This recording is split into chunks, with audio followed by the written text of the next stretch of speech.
I thought they had come to arrest you, she said. He gazed down into her anxious eyes. I must get rid of this man for your sake, he said in distress.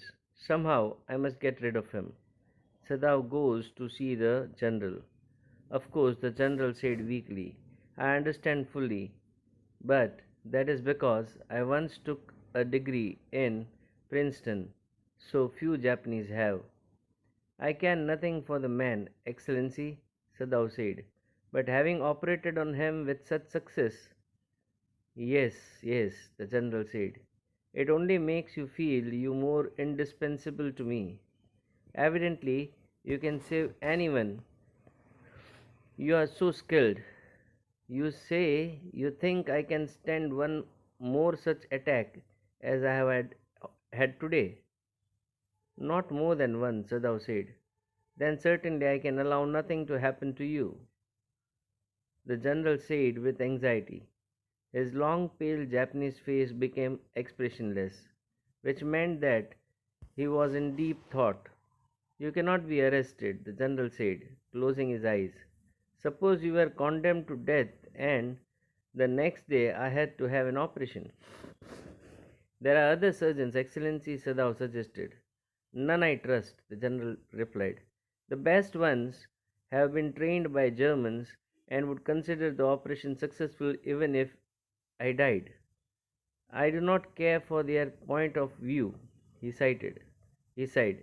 It seems a pity that we cannot better combine the German ruthlessness with an American sentimentality. When you could turn your prisoner over an execution, and yet I could be sure you would not murder me while I was unconscious. The general laughed.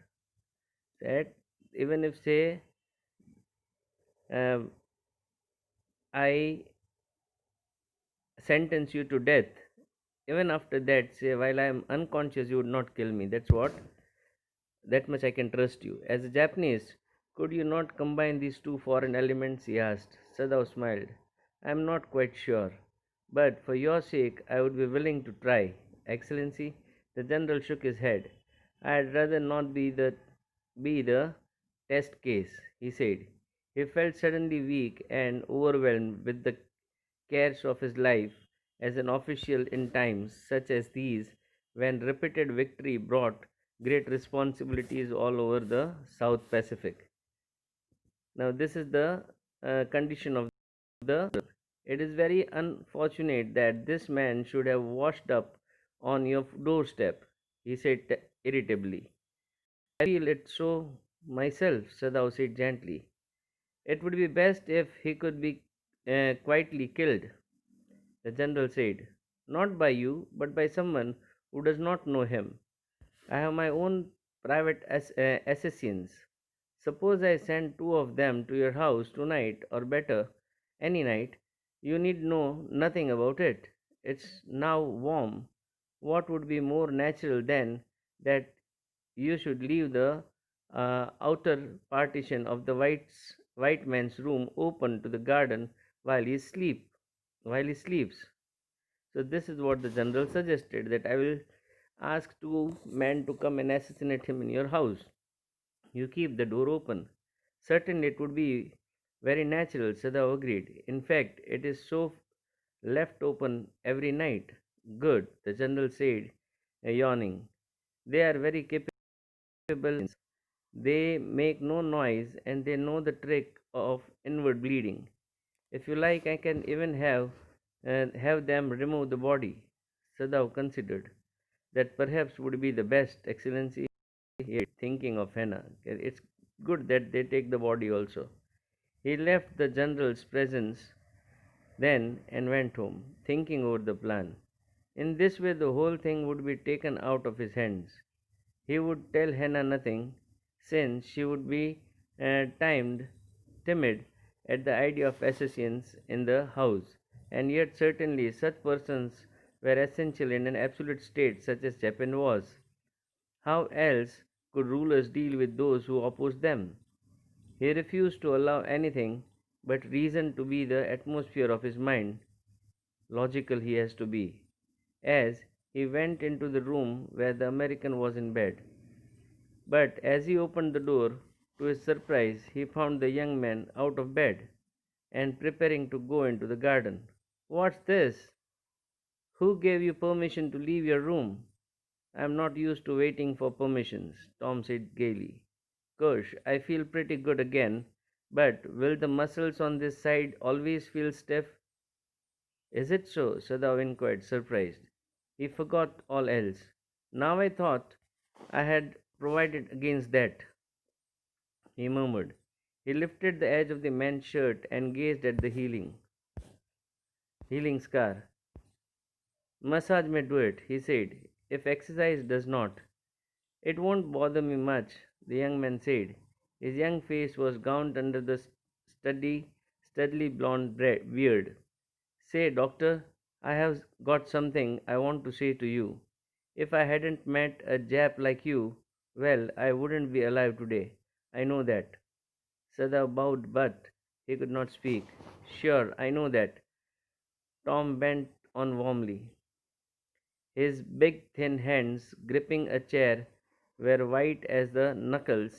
I guess if all the Japs were like you, there wouldn't have been a war. Perhaps, Sadao said with difficulty. And now I like you had better go back to bed. He helped the boy back into the bed and then bowed. Good night, he said. Sadao slept badly that night. Time and time again he woke, thinking he heard the rustling of footsteps, the sound of the twig or a stone displaced in the garden, a noise such as men might make who carried a burden. He was thinking that the assassins would come and kill him, and he would be able to notice that by these sounds. The next morning, he made the excuse to go first into the guest room. If the Americans were gone, he then would simply tell Hannah that so the general had directed. That he would reveal to Hannah later on that the general had given such directions that this would happen, that the American was gone. But when he opened the door, he saw at once that there was on the pillow was a shaggy blond head. He could hear the peaceful breathing of sleep, and he closed the door again quietly. That American was sleeping there. He is asleep, he told Hannah. He is almost well to sleep like that. What shall we do with him? Hannah whispered her old refrain. Sadao shook his head. I must decide in a day or two, he promised, but certainly thought the second night must be the night on which, say, the assassins would kill him. There rose a wind that night, and he listened to the sound of blending boughs and whistling partitions. Hannah woke too. Ought we not to go and close the sick man's partitions? She asked. No, Sadao said. He is able now to do it for himself. The next morning the American was still there. Then the third night, of course, must be the night.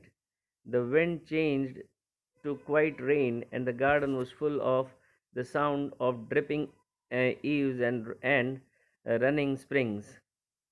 Sadao slept a little better, but he woke at the sound of the crash and leaped to his feet. What was that? Hannah cried. The baby woke at her voice and began to wail. I must go and see. But he held her and would not let her move. Sadao, she cried. What is the matter with you? Don't go, he muttered. Don't go. His terror infected her, and she stood breathless, waiting. There was only silence. Together they crept back into the bed, the baby between them. Yet, when he opened the door of the guest room in the morning, there was the young man. He was very gay and had already washed and was now on his feet. He had asked for a razor yesterday and had shaved himself, and today there was a faint color in his cheeks. I am well, he said joyously. Sadao drew his kimono round his weary body. He could not. He decided such the night. It was not that he cared for this young man's life. No, simply it was not worth the strain. You are well, Sadao agreed. He lowered his voice. You are so well that I think if I put my boat on the shore tonight, with food and extra clothing in it, you might be able to row to that little island not far from the coast. It is so near the coast that it has not been worth fortifying. Nobody lives on it because in storms it is submerged. But this is not the season of storm. You could live there until you saw a Korean fishing boat pass by. They pass quite near the island because the water is many fathoms deep there.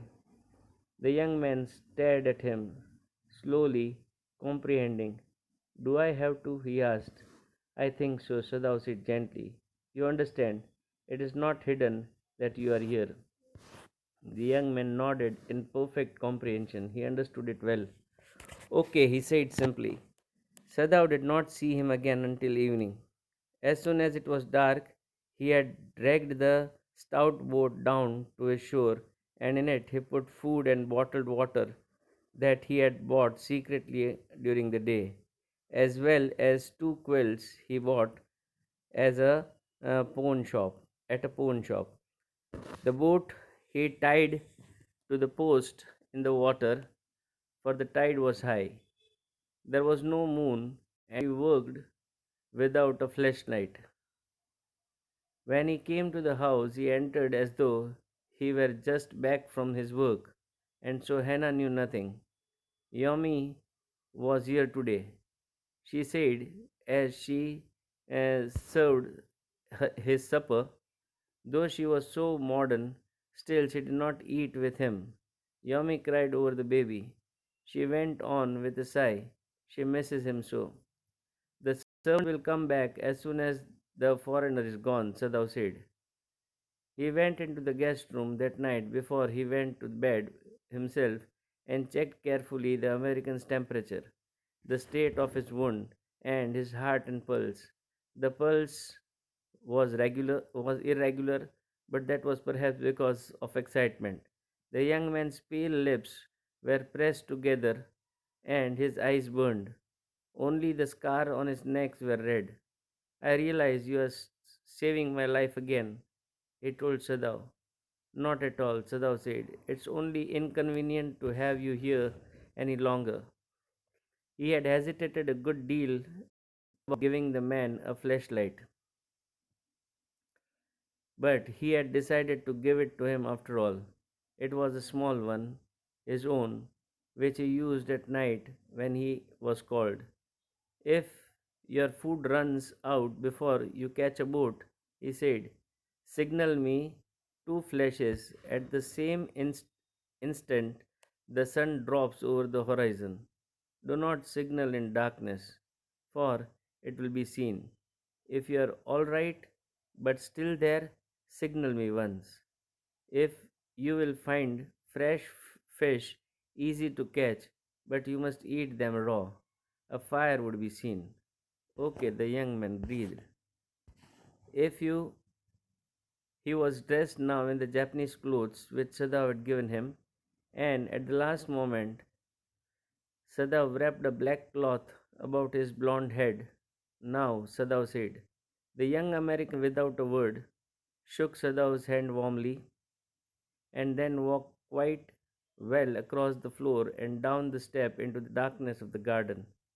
Once, twice, Sadao saw his light flash to find his way, but that would not be suspected. He waited until from the shore there was one more flash.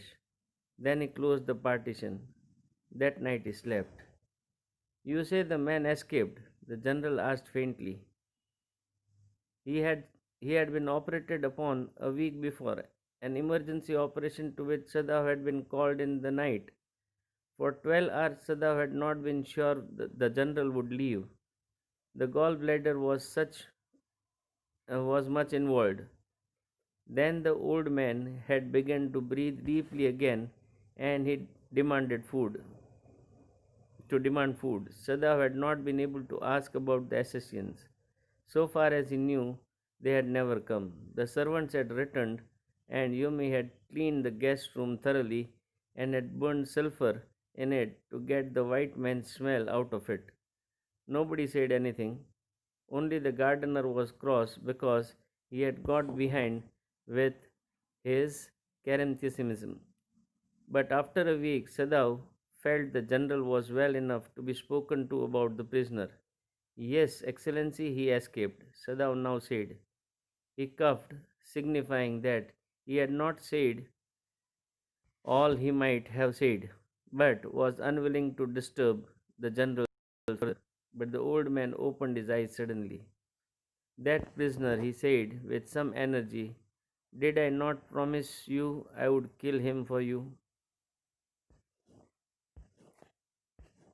Yes, you did, Esau said. Well, well, the old man said in a tone of amazement. So I did. But you see, I was suffering a good deal. The truth is, I thought of nothing but myself. In short, I forgot my promise to you. I wondered, Your Excellency, Sadao murmured. It was certainly very careless of me, the general said. But you understand, it was not lack of patriotism or uh, Derealization of duty means negligence of duty. He looked anxiously at his doctor. If the matter should come out, you would understand that, wouldn't you? Certainly, Your Excellency, Sadao said. He suddenly comprehended that the general was in the palm of his hand and that, as a consequence, he himself was perfectly safe. I can swear to your loyalty, Excellency, he said to the old general, and to your zeal against the enemy. You are a good man, the general murmured and closed his eyes. You will be rewarded. But Sadao, searching the spot of black in the twilighted sea that night, had his reward. There was no prick of light in the dusk. No one was on the island. His prisoner was gone, safe, doubtless, for he had warned him to wait only for the Korean fishing boat. He stood for a moment in the veranda, gazing out of the sea from whence the young man had come that other night, and into his mind, although without reason, there came another white face he had known, the professor at whose house he had met Hannah, a dull man, and his wife, whose house he had met had been a silly, talkative woman in spite of her wish to be kind. He remembered his old teacher of anatomy, who had been so insistent on mercy with the knife, and then he remembered the face of his fat and slatternly landlady. He had been great, sorry, he had had a great difficulty in finding a place to live in America because he was Japanese. The Americans were full of prejudice, and it had been better to live in it, knowing himself their superior. How he had despised the ignorant and the dirty old woman who had at last consented to house him in her miserable home. He had once tried to be grateful to her because she had, in his last year, nursed him through influenza, but it was difficult, for she was no less repulsive to him in her kindness. Now he remembered the youthful, haggard face of his prisoner, white and repulsive. Strange, he thought. I wonder why I could not kill him. Go through the lesson again and answer the question.